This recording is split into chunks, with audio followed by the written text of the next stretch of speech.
I hadn't been back to the house in almost 2 years, not since I left for college. The siding was more weather-worn than I remembered, and the porch steps creaked louder under my weight. Everything about it looked smaller, sun-faded and tired. My parents didn't live there anymore. After the divorce, they held on to it out of some quiet, mutual guilt, neither one wanting to be the one to let it go.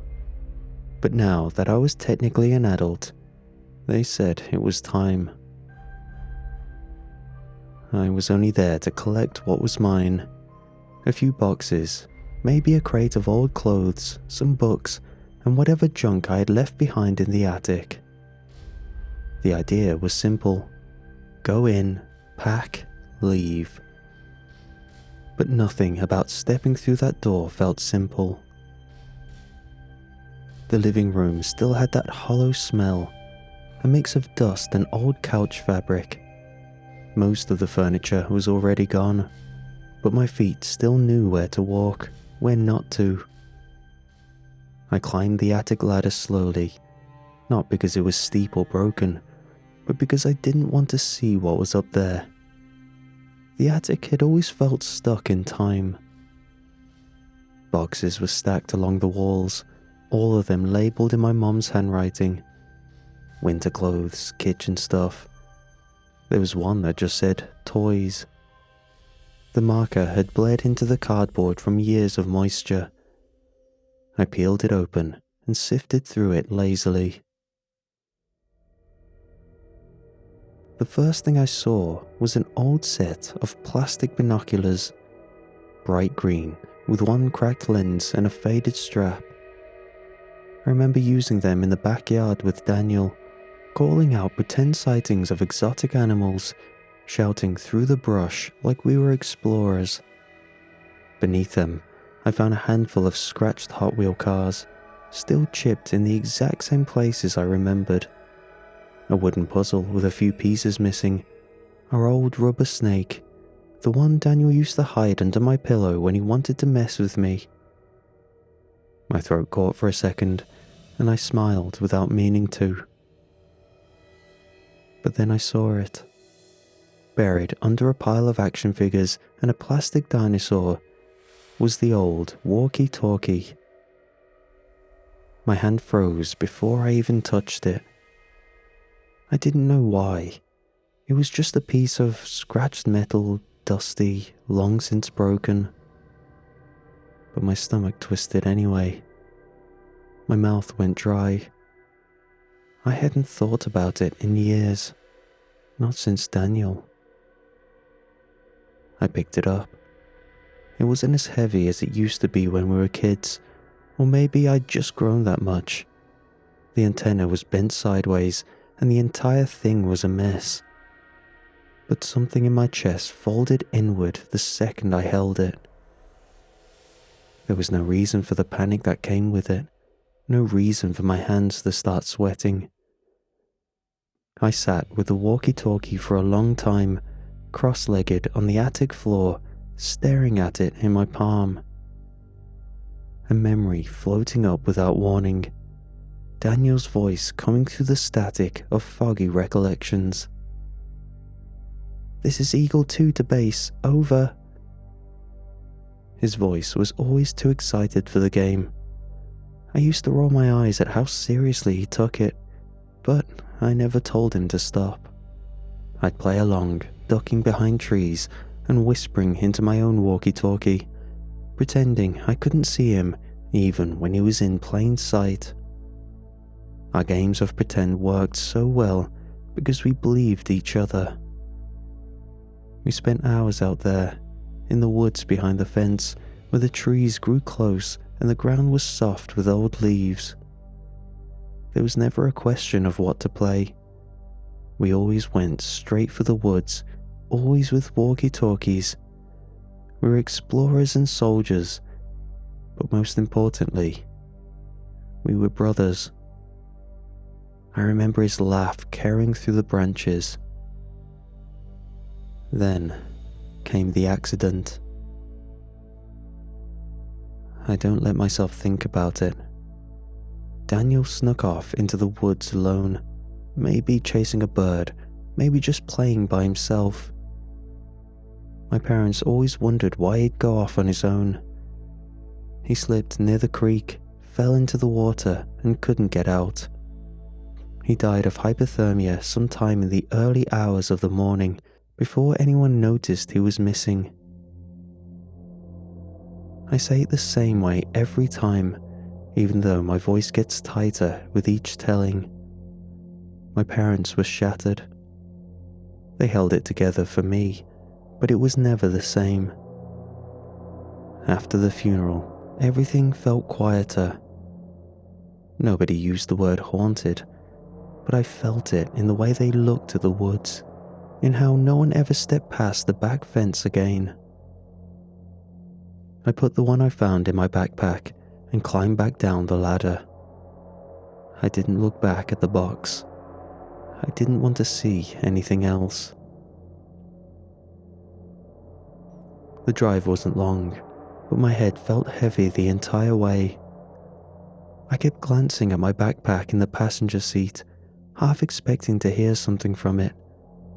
The walkie-talkie hadn't left my mind since I pulled it out of that attic box. I couldn't explain why. I dropped the keys on the counter, kicked off my shoes, and sat on the edge of the couch with the walkie in my hands again. It looked even older under the apartment light. I flipped the switch on out of habit. No power, it seemed at first. But when I held the talk button down, there was a faint hiss of static. It buzzed for a second, then cut off. I let go, pressed it again. Same thing, just a faint buzz. The batteries should have been dead. That was the first thing I thought. I opened the back panel and slid them out. The battery compartment was corroded. A sort of green-white crust fell out of the battery compartment. I let the batteries out, but out of some weird curiosity, I pressed the talk button again. Static. It was quiet and broken, but it was there. My thumb hovered over the button again, but I didn't push it. I just set the thing down on the edge of my desk and rubbed my eyes. Maybe the walkie was damaged in some way, feeding on leftover static from nearby frequencies. I didn't want to think about it too much. I didn't know. I didn't care to dig deep into it. It was just a ghost of a toy, nothing more. I left it on the shelf near the window. That night, I brushed my teeth, plugged in my phone, and got into bed. The room was quiet, except for the occasional cars outside and the hum of the fridge in the kitchenette. I was drifting when I heard it. A low crackle, just for a second. I sat up, listened. Nothing followed it. I didn't even press the talk button this time. Still, I laid back down and tried to sleep. I told myself not to overthink it. I woke up to static. Not loud, but enough to stir me. I turned my head and saw the walkie-talkie still on the shelf right where I'd left it. A thin, shallow hiss. Again, I hadn't touched it. I sat up and stared at it for a minute, thought about unplugging it, even though it wasn't plugged into anything. I laughed to myself as I reached over and dropped it into the top drawer of my desk, closed it gently. Out of sight, out of mind. I tried to start my day. Classes were fine. I half listened to lectures and nodded in the right places. I didn't want to admit it, but the sorrow of losing Daniel was hitting me all over again. I met up with friends in the afternoon, hung around campus, grabbed drinks at a place near the quad. I laughed at jokes I didn't fully hear. By the time we were stuffing our faces with greasy sandwiches from a cart that only opened after dark, I'd nearly forgotten about the walkie-talkie altogether. I stumbled back into my apartment just before midnight. I dropped my bag, kicked the door closed with my heel, and leaned against the wall to get my balance. Everything felt hazy in that warm way that comes with drinking. Then, before I could even get my thoughts straight, I heard it again. The drawer was closed, but I heard the crackle. This time, it wasn't soft. It had an edge to it, a sharpness, like something was trying to come through. I stood there and listened with a focus I didn't know I could have while inebriated. The sound shifted. The static dipped and broke apart, like wind through a microphone. There was something else under it. Just a murmur, something too soft to make out, but too exact to just ignore. I practically ran over to it, opened the drawer, and stared down at it. The walkie-talkie was cold in my hand. The noise didn't stop. It might have even gotten louder. It whispered under my fingers. I gripped it tighter, waiting for something more, but it just kept crackling. I put it back in the drawer and went to the bathroom to splash water on my face. I dried my face with a towel and leaned against the bathroom sink. My head was buzzing, but not from the drinks. Something about that sound from the drawer had stuck with me. I hesitated before stepping back into the main room. The apartment was so quiet it felt loud. I closed the bathroom door behind me and walked back toward the desk. The drawer was still shut. I stared at it for a long second, then turned away to grab a bottle of water from the kitchen. That was when I heard it. Clearer than anything before. "Jackie?" My heart stopped. It came from the drawer, through the static. A child's voice, soft but watery. I froze in the middle of the room, bottle still in my hand. My name. No one called me that anymore. Not since I was a kid. I took one slow step toward the desk. The voice didn't repeat itself. The crackle faded, but the echo of the word was still alive in my mind. I opened the drawer and stared down at the walkie-talkie. It hadn't moved, obviously, and even the static was not present anymore. But I swear the air around it felt different. I reached in, picked it up, and almost immediately dropped it.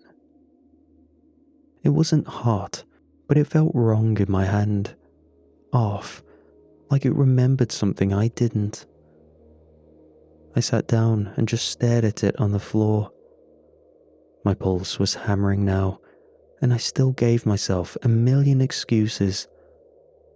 Old electronics did weird things. It was probably feeding off static interference or some forgotten frequency band, maybe even a neighbor's baby monitor somehow. I put the walkie-talkie back in the drawer, but it didn't stop. Every time I was alone, the sound came back. Sometimes it was faint static, barely audible unless the room was silent. Sometimes it was louder, the crackle building into a voice just at the edge of understanding. I'd be brushing my teeth or pouring coffee, and I'd hear it behind the door. A soft, rising hiss. Then sometimes, words. "Why?" That one came through clear. I stood frozen in my kitchen when I heard it. The voice didn't sound angry. It didn't even sound confused. Just hurt. After that, I moved it to the hall closet. I didn't want it near me when I slept. After, it sobbed. Quiet and fragile. I stood outside the closet and listened to the sound of a child crying through layers of static, not sure if I wanted to open the door or run. I didn't do either. I just pressed my hand to the wood and stayed there.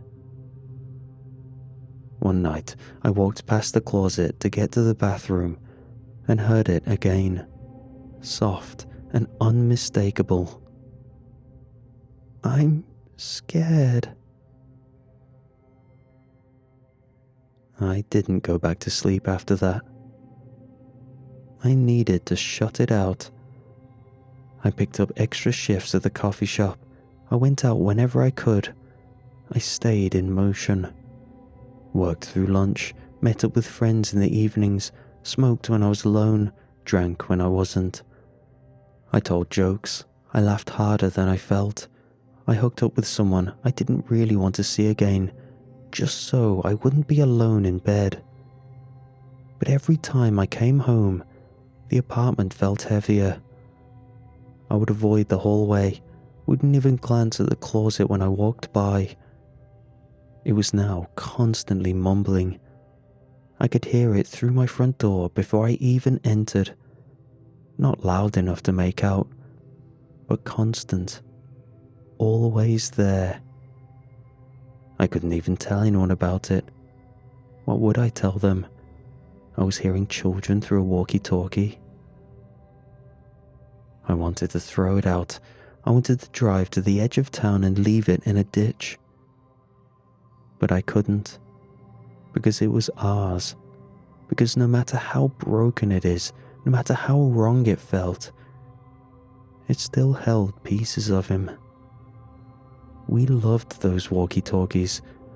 I remembered him carrying his everywhere. I remembered the look on his face when we got them. I still loved him. I always would. So I left it there.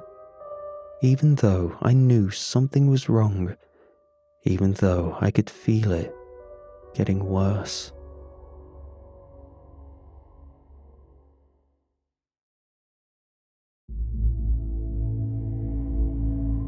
The dream started again without warning.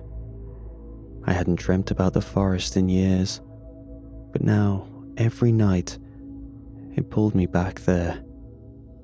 The trees were always tall and imposing. They leaned inward, bending in ways that made the sky vanish. I heard rushing water, constant and fast, but I could never see the creek at first. I would just wander aimlessly until it came into view. Daniel lay in the middle of it, face down, motionless. The water moved around his legs, dark and fast, tugging at the hem of his soaked shirt. His arms hung stiff at his sides, elbows slightly bent, fingers bent in unnatural ways. The skin on his hands looked swollen, loose around the knuckles. Eventually, he would lift his head. His face was pale and sunken in strange places, as if parts of it had softened and slipped beneath the surface. His cheeks bulged around the edges, pockets of water pressing under the skin. His eyes were clouded, no light in them, just a dull grey sheen with no focus. His lips were split, stretched back from the gums, teeth showing through like they hadn't been clenched for hours. Small pieces of hair clung to his forehead in wet clumps plastered flat against his skin. Sometimes his jaw would shift slightly, twitching as if he was trying to speak but couldn't remember how. Other times, he would scream. The sound didn't match the motion. His mouth would barely move, yet the noise came out loud and sharp, tearing through the forest. One night, when he finally did speak, it was a whisper pressed against my ears. "It's not funny anymore." I woke up gasping, drenched in sweat. My sheets were damp, my hands were clenched into fists so tight I had to pry them open. I left the lights on for the rest of the night. Still, I could hear the water sometimes, not just in my dreams. The thing that would forever change me happened after a long night out, not long after the dream started. I'd stayed at a friend's place too late, drank too much, and talked to people I barely remembered by the next morning. I wanted to feel normal again. I wanted to laugh and pretend things were fine. That night, I almost pulled it off. But when I got back to the apartment, something felt off, worse than usual.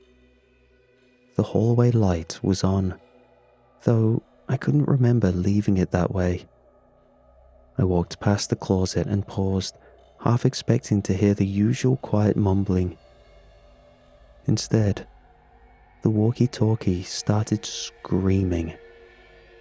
Not a voice, not words, just screaming, raw and wet. It sounded full of water, full of pain, stretched thin across static. My knees buckled. I opened the closet, reached in, and grabbed it without thinking. The sound poured out of it, too loud for something that small. I slammed it against the wall. The screaming stopped. I stood in the middle of the hall with my chest heaving. I felt sober in a way that made my skin itch. Bits of plastic and wire scattered across the floor. The casing was cracked in two, one half still buzzing faintly. I couldn't sleep. I felt guilty, and so, with shaking hands, I picked up the pieces and brought them back to my bedroom. I taped the body back together, wrapped the antenna with duct tape, did whatever I could to make it whole again. It didn't take much. The second it held shape, even loosely, the speaker crackled. Then came the voice. "Please come back, Jackie." And the screaming started again. It blared through the speaker so loud I nearly dropped it. Not words, just a wet, broken scream, stretched until it didn't sound human. It tore through the room and pushed into my skull. The sound of someone drowning with their mouth open. I tried to turn the knob. Nothing happened. I flipped the switch off and on again. No change. It kept screaming. I stumbled backward, clutching the thing like it might burn me. The scream dipped for a moment, then shifted. It didn't stop, but it changed into something worse. "Where are you, Danny?" The voice was sharp now, a child's voice trying to speak through water. The speaker gurgled with every syllable. My hands were shaking so badly I could barely hold the walkie. I set it down on the desk, but the noise didn't stop. "I'm scared," it said again. "I'm scared." Again. "I'm scared." I backed away. My shoulders hit the edge of the door frame. My chest felt tight. I could hear my own breathing rising over the static. But the voice kept going. Then, everything stopped. Silence. 3 slow knocks against my bedroom door. My bedroom, just inches from where I stood. The knocks came again, slower this time. Then came the dripping. A soft, steady tap, tapping on the floorboards right outside the door. I couldn't see it, but I could hear it, and somehow that was worse. I imagined bare feet standing on soaked wood. I imagined water running down the other side of the door. I stared at the handle, convinced it would start turning. And right before I felt it would, the memories all came back in a rush. Not as a clean memory or a full scene, but as a sinking weight in my chest, a sharp crack in the middle of my thoughts that forced everything else to fall through. We had snuck out that night.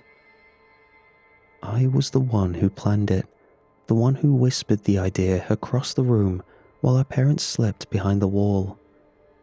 Daniel had been hesitant, always more careful than I was, but when I showed him the flashlights and told him it would just be a few minutes, just a quick game in the woods, he nodded and smiled and followed me without asking any questions. He always followed me, even when he shouldn't have. We went through the back fence the way we always had, through the loose panel near the shed, and stepped into the woods with our lights flicking ahead of us. Our sneakers pushed through wet grass and the sound of night pressing in from all sides. I remember the way his laugh bounced between the trees, how it made everything feel safe for a little while. He and I loved the idea of sneaking out, being mischievous. He kept his walkie-talkie pressed to his mouth, calling out dumb nicknames, trying to sound official, trying to make it into a real mission. I teased him for it, tell him he needed to stop acting like a baby. He just laughed again. At some point, I told him we should play hide and seek, that he'd count to 30 and he had to find me, and that we wouldn't leave until he did. I promised I wouldn't make it too hard for him. He grinned at the idea and bolted into the underbrush with his flashlight swinging side to side, shouting, "I'm going to start counting now," as his voice disappeared behind the trees. I turned off my flashlight and walked in the opposite direction, not into the woods, but out, through the fence, across the yard, and straight into the house. I wanted to mess with him, just a little. I wanted to scare him, let him call through the walkie-talkie and get no response, let him think I was hiding from him while I lay warm in my bed. At the time, it felt harmless, funny even. I remember thinking I was teaching him something, that he needed to toughen up. I left him out there. I climbed into bed, pulled the covers over my head, and waited for him to break character. I expected to hear the door creak open, hear him come stomping in with fake anger in his voice. I thought I'd hear the walkie-talkie chirp with one of his goofy catchphrases, some dramatic line about how he'd survived the mission. Instead, I heard static. The walkie-talkie was in my hands, turned to his frequency. It was just fuzz at first, cutting in and out, but then something else pushed through. I couldn't make out the words then. It didn't sound clear, just wet and broken, full of wind and distance. A voice trying to climb through a storm. I fell asleep listening to it. I don't remember when the sound stopped, only that I was holding the radio when the sun came through the blinds. Now, standing in my room with the dripping still faintly echoing from the other side of the door and the walkie-talkie pulsing with heat in my hand, I understood exactly what it had been saying. Those broken phrases, the things I had been hearing for weeks. They weren't new. I had heard them that night. I had just chosen to forget. I didn't realize I was crying until my voice cracked so hard it collapsed in my throat. I dropped to the floor with the walkie pressed against my mouth and shouted into it. I screamed until spit filled the corners of my mouth and my voice came out hoarse and shaking. I screamed his name over and over, told him I was sorry, told him I was a coward, told him he didn't deserve what I did, told him I never stopped thinking about him, even when I tried to forget. I told him I was wrong, that I knew I was wrong, that I left him there because I thought I was better, thought I was clever, thought it was just a joke. My face was soaked. My cheeks, my chin, my neck. Snot ran from my nose without stopping, and I didn't wipe it away. My chest ached, my stomach folded in on itself, and I kept crying until I couldn't breathe right. I clutched the walkie like it could hear me better if I held it tighter. I held it until my knuckles were pale, until my palms started to cramp. Every apology came out heavier than the last, every word spilling through clenched teeth, my body shaking under the weight of it.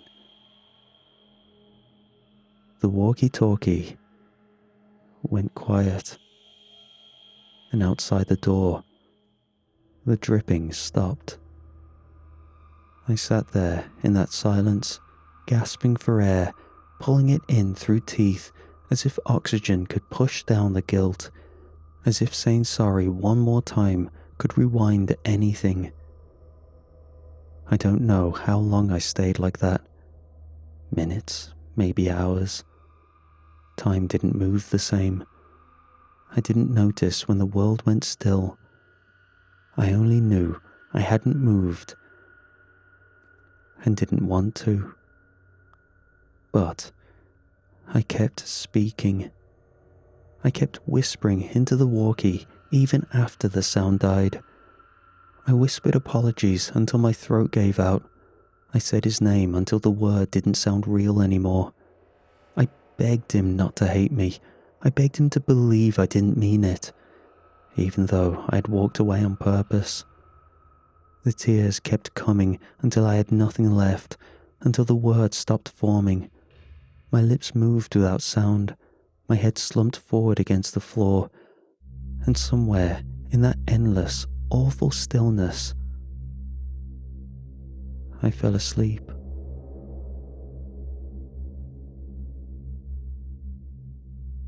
When I woke up, my eyes were crusted shut, and the light bleeding through the window was cold and grey.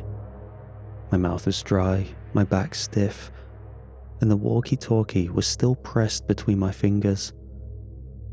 I sat up slowly, wiped my nose with the sleeve of my shirt, and stared at the bedroom door. I didn't want to open it, but I did. Right outside the threshold, the wood floor was soaked. A single puddle stretched across the boards. No trail, no source, just water, clear, still, and shining faintly under the morning light. I wiped the morning from my eyes and finally decided to confront it all. I went back to our family house one more time. I didn't turn any lights on when I stepped inside. The air was stale, and the carpet still held the scent of whatever candles my mom used to burn near the holidays. I walked through the quiet halls, past the photos on the wall, past the coat hooks that held nothing, and into the living room where the furniture had already been taken out. The only thing left was the echo of what used to be there. I sat down on the hardwood floor. My legs ached from the walk, my chest heavier than it had been in days. I set the walkie-talkie on the floor in front of me. "I'm sorry, Danny. I was a fool." I walked out into the woods the next morning. The fence behind the shed was still loose, the boards still slightly detached where we used to sneak through. It hadn't changed. though the yard behind me had turned brown from neglect. I slipped between the trees with the walkie in my coat pocket, stepping over fallen branches and patches of soft, sun-choked moss. I found the spot easily. I pulled the walkie out and held it for a while without saying anything. The plastic had softened from the cracks, the tape holding it together beginning to peel at the edges. I looked down at it and said his name. Then I said I was sorry one last time. As if he heard me, the static finally stopped, and it felt like it had stopped for good. I knelt and dug a small hole beneath the root of a tree. Not deep, just enough to place the walkie inside. I covered it with soil, pressed the dirt down with my hands, and sat there with my back against the tree trunk. There were no prayers or closure, only silence. A wind moved through the branches, the leaves overhead swayed gently, the sound brushing the top of the trees. I sat there until I couldn't feel the weight in my chest anymore, and everything inside of me emptied out. I go back there sometimes, not for guilt or out of fear. I sit with the tree and the dirt, the same ground where we once played, and I talk to him. And when I do, I imagine he's somewhere close by, listening.